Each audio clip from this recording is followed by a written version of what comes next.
En esta Cuaresma, en estos tiempos tan difíciles que estamos viviendo, te invito a reflexionar sobre un misterio muy importante para nosotros los católicos, el misterio de la Iglesia. La palabra Iglesia viene del griego ecclesia, el cual significa una convocación, una reunión, siempre en términos religiosos. Este término se utiliza hace muchos siglos con las primeras reuniones o las primeras eucaristías o acciones de gracias que realizaban los primeros cristianos desde tiempos bíblicos hasta el día de hoy. La Iglesia como sacramento es una institución, primeramente, utilizada meramente y directamente por Cristo nuestro Señor. Esta la utiliza como un instrumento de amor. La única finalidad de la Iglesia, como instrumento de Cristo, es llegar algún día a la salvación de todos los cristianos. San Pablo VI decía que la Iglesia es el proyecto visible del misterio del amor de Dios hacia el hombre, lo cual significa que esta institución que funda Cristo es aquel medio por el cual nosotros vamos a alcanzar todos aquellos tesoros que nos esperan en el reino de los cielos, únicamente en ella. Como le he mencionado, la Iglesia Católica es una institución. A continuación leeremos en el capítulo 16 del Evangelio según San Mateo la institución de tal y a quién fue encomendado. En el Evangelio según San Mateo, capítulo 16, a partir del versículo 15, leemos lo siguiente. Él les dijo: ¿Y vosotros quién decís que soy yo? Respondió Simón Pedro: Tú eres el Cristo, el Hijo de Dios vivo. Jesús respondió: Bienaventurado eres, Simón, hijo de Juan, porque no te lo ha revelado eso ni la carne ni la sangre, sino mi Padre que está en los cielos. Yo te digo que tú eres Pedro, y sobre esta piedra edificaré mi iglesia, y las puertas del infierno no prevalecerán contra ella. Te daré la llave del reino de los cielos, y todo lo que ates sobre la tierra quedará atado en los cielos, y todo lo que desates sobre la tierra quedará desatado en los cielos. Y las puertas del infierno no prevalecerán contra ella. ¿Qué significado tiene estas palabras de Jesús? Que aquella iglesia en la cual el mundo, desde aquel día de la llegada de Pentecostés y la encomendación que le da a Pedro, no se va a acabar. Por eso, si discernimos a través de la historia, nos damos cuenta que en el credo, aún así decimos que es una santa y católica y apostólica, bueno, es fácil discernir y saber que aquella iglesia que tiene más de 2000 años es la Iglesia Católica. En este capítulo del Evangelio según San Mateo vemos la misión de Simón Pedro. Vemos que Jesús le encarga a su iglesia. La iglesia no solamente tiene la función institucional o puede ser política, como muchas veces pensamos, sino que también es un rebaño como tal. Por ejemplo, vamos a leer el Evangelio según San Juan. Cuando acabaron de comer, les dijo Jesús a Simón Pedro: Simón, hijo de Juan, ¿me amas más que estos? Le respondió: Sí, Señor, tú sabes que te quiero. Le dijo: Apacienta mis corderos. Volvió a preguntarle por segunda vez: Simón, hijo de Juan, ¿me amas? Le respondió: Sí, Señor, tú sabes que te quiero. Le dijo: Pastorea mis ovejas. Le preguntó por tercera vez: Simón, hijo de Juan, ¿me quieres? Pedro se entristeció porque le preguntó por tercera vez: ¿me quieres? Y le respondió: Señor, tú lo sabes todo, tú sabes que te quiero. Le dijo Jesús: Apacienta mis ovejas. En verdad te digo, cuando eras más joven te ceñías tú mismo y te ibas a donde querías. Pero cuando envejezcas extenderás tus manos y otros te ceñirán y llevarán a donde no quieras. La iglesia está plenamente guiada por un pastor y un solo rebaño. En este caso, por el sucesor de San Pedro, el Papa.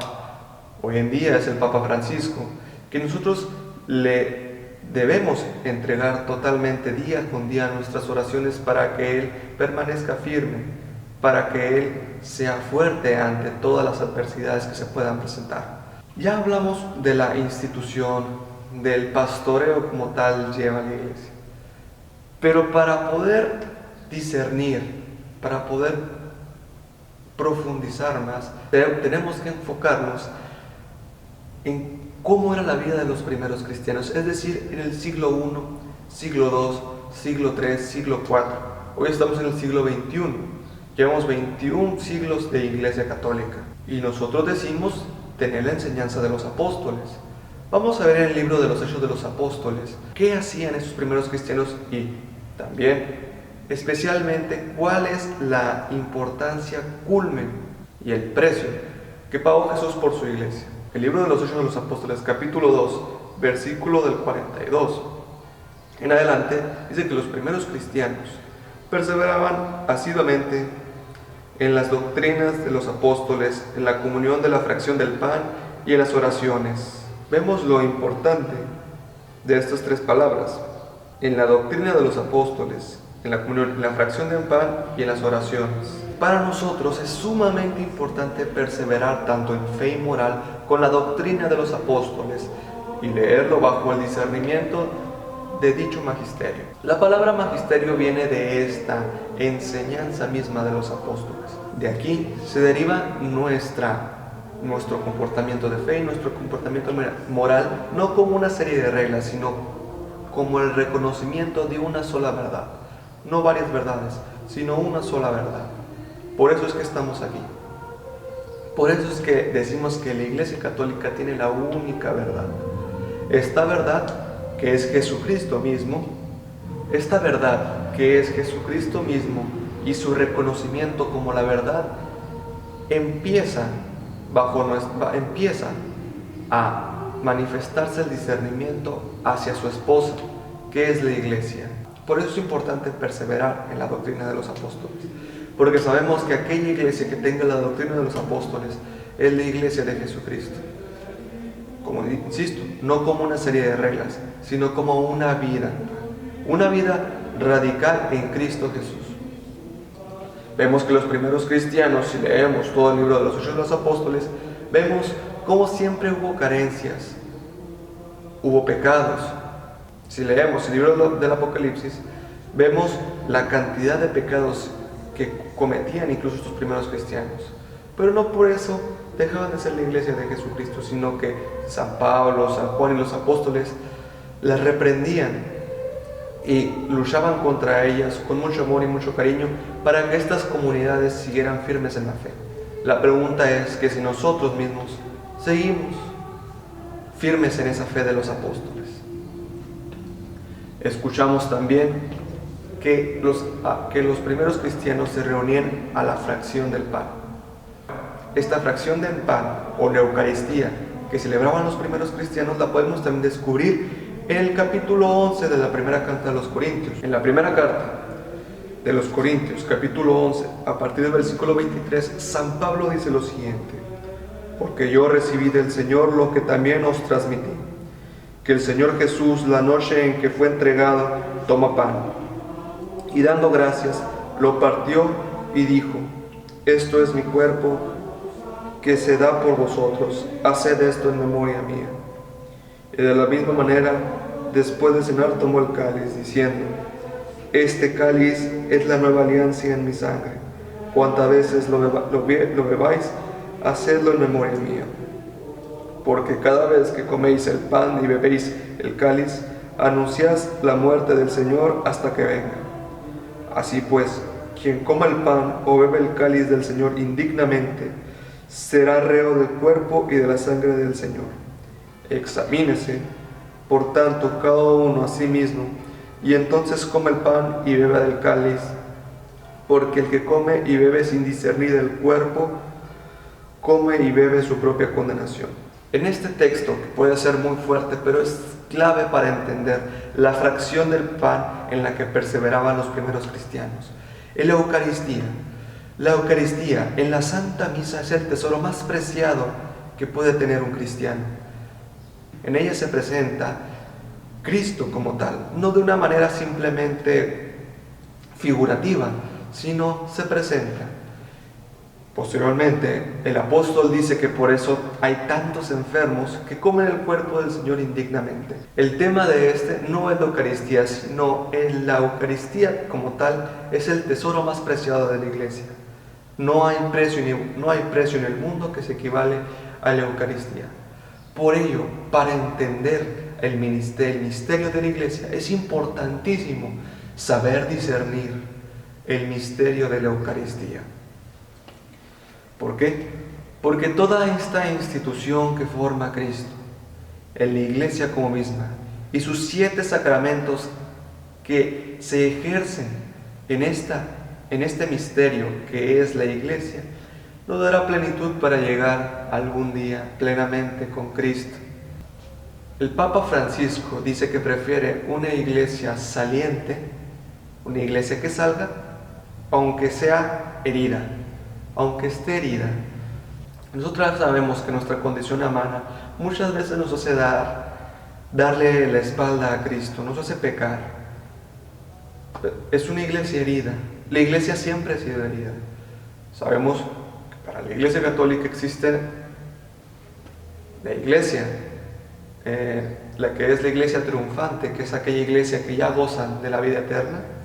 La iglesia purgante, que se encuentra en el purgatorio, aquellas almas que van a ver a Cristo, pero es necesario orar por ellas para que se purifiquen plenamente sus almas y lleguen a ver el rostro del Señor. Y la iglesia militante, que somos nosotros, aquella iglesia que es santa, porque su fundador es santo. Acabamos de leer en el Evangelio de Mateo y Juan que la iglesia es encomendada a Pedro. Sabemos que en esta Cuaresma, en las siguientes semanas, vamos a leer que Pedro niega a Jesús. Pedro constantemente, el primer papa, falla, una iglesia herida. Pero en este misterio, el misterio de la iglesia, sabemos que tenemos aquellos instrumentos y herramientas divinas que son los sacramentos para poder borrar esos pecados, esas fallas y seguir luchando contra el pecado. Por lo tanto, reflexionamos que la iglesia es el sacramento, el ministerio como tal que deja Jesús a su apóstol Pedro y a todos los apóstoles para poder santificar a cada uno de nosotros. Por eso es importante seguir en la doctrina de los apóstoles y en la fracción del pan. El Papa Benedicto XVI dice que el futuro de la iglesia depende al trato que se le da a la liturgia. La liturgia en la Santa Eucaristía y en los sacramentos. ¿Por qué? Porque primero es Dios. Cuando nosotros demostramos el buen trato a la liturgia, a la Santa Misa, a la Eucaristía, demostramos que Cristo, que Dios es primero. Por lo tanto, el ministerio de la iglesia, hablar en una reflexión tan corta como hace en este momento, es muy difícil. Nos podemos preguntar, ¿pero por qué la iglesia católica? Apenas en el siglo I, un tal San Ignacio de Antioquía decía: donde está Jesucristo, está la iglesia católica. Católica, que viene del griego igual, que significa universal. Porque esta universalidad la pide Jesús en el Evangelio. Vayan y hagan discípulos a todas las naciones y bautícelas en el nombre del Padre, del Hijo y del Espíritu Santo. Aquella persona que inicia, aquella persona que es bautizada en el nombre del Padre y del Hijo y del Espíritu Santo, que forma ya parte de la iglesia de Jesucristo, las puertas del infierno jamás la podrán vencer. El diablo, por más que intente, Satanás, por más que intente introducirse a la iglesia, jamás la podrá vencer. Aquella iglesia militante en la que nos encontramos, es importante constantemente discernir nuestro día a día, porque aquel testimonio que demos en la iglesia, desde nuestros hogares, ante toda la comunidad, es aquel testimonio de evangelización que le daremos a nuestros hijos. Por lo tanto, es importante orar por las vocaciones, es importante seguir siendo fieles a la doctrina de los apóstoles, seguir recorriendo y, como dice San Pablo, discernir ante el cuerpo de Cristo. No hay valor más grande, no hay cosa más grande del regalo de Cristo, que es la Eucaristía, únicamente en su iglesia. Es importante orar por el Papa, por el sucesor de San Pedro. El sucesor, si nos vamos por la historia, desde San Pedro hasta Francisco, encontramos una línea ininterrumpible de sucesores, de primados. Vemos que después de Pedro viene Lino, Clemente. Previo a Francisco, Benedicto XVI, San Juan Pablo II, San Pablo VI. Vemos alrededor de la historia una cantidad de papas, tal vez unos no buenos, pero unos excelentes. Pero esto nos sirve como testimonio que a partir de que Jesucristo funda su iglesia, nosotros seguimos cultivando esa doctrina y esa verdad, tanto en fe como en moral, de los apóstoles. La iglesia saliente que pide el Papa Francisco es que personas como ustedes, como yo, salgamos a predicar el Evangelio, tanto en testimonio como en prédica.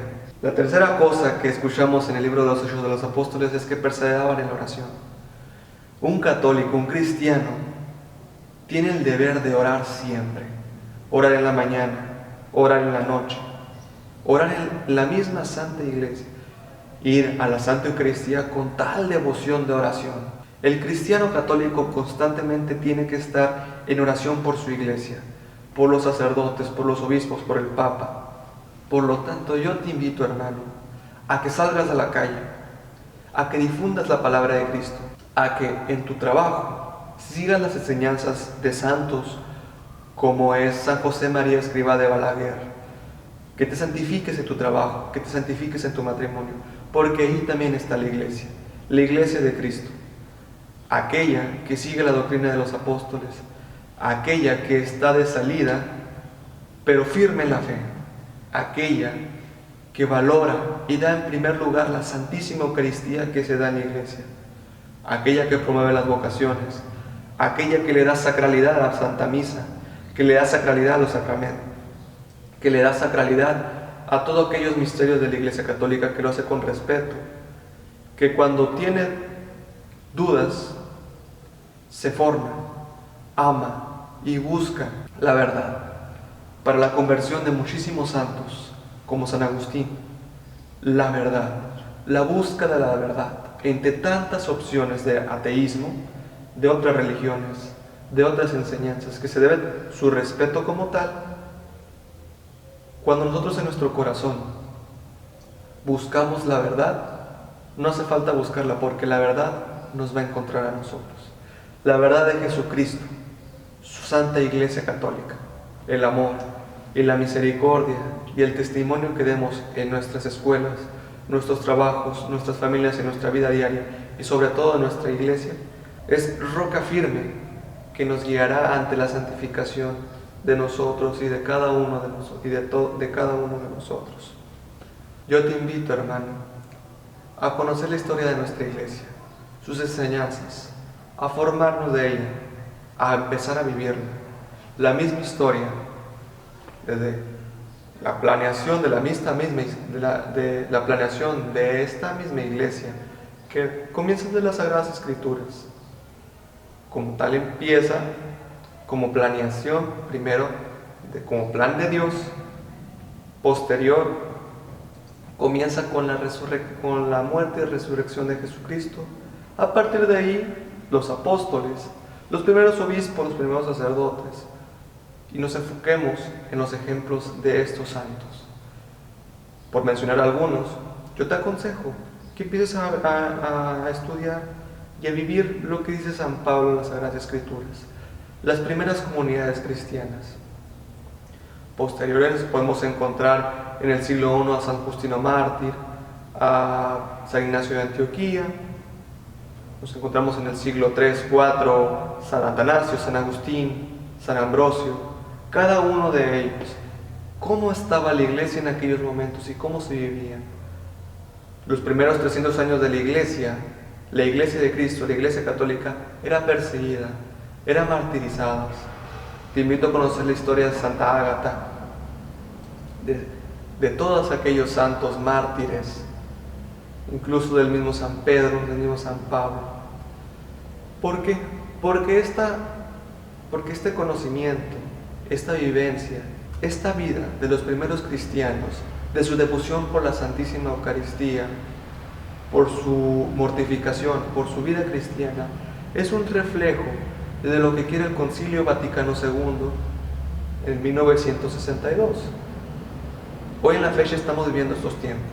Pero no solo eso, te invito a que empieces a leer la historia en la Edad Media, puede ser, de la Iglesia Católica, un Santo Tomás de Aquino, un pequeño hombrecito que después se hizo un gran hombre, un tal Francisco en la ciudad de Asís.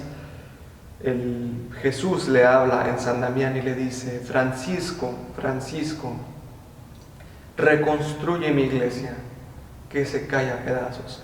El pequeño Francisco cree que se trata de reconstruir físicamente el templo en el que le habla Jesucristo. Pero hoy en día entendemos que no se trataba de eso, sino de una reconstrucción de la iglesia en su testimonio como tal. Tal vez la iglesia no estaba pasando sus mejores tiempos, hoy tampoco, pero tal vez Jesús no dice lo mismo: reconstruye mi iglesia. La iglesia católica, la iglesia de Cristo, tiene la verdad plena. Todo aquel que busque la verdad plena, honestamente de corazón, tarde que temprano caerá en la verdad de la iglesia. Si ya sabemos nosotros que estamos en la verdad, te invito a que no te desesperes, a que recurras a la Eucaristía. Cuando veas fallas, ama más, ama a tus enemigos, ama a los enemigos de la iglesia, pero siempre firmes en nuestra fe. No te desanimes. Recuerda, una iglesia herida, la iglesia siempre ha sido herida, y la plenitud y la perfección solamente la va a llegar en la iglesia triunfante. No esperemos, por lo tanto, una perfección como tal de la iglesia, pero sí oremos por ella.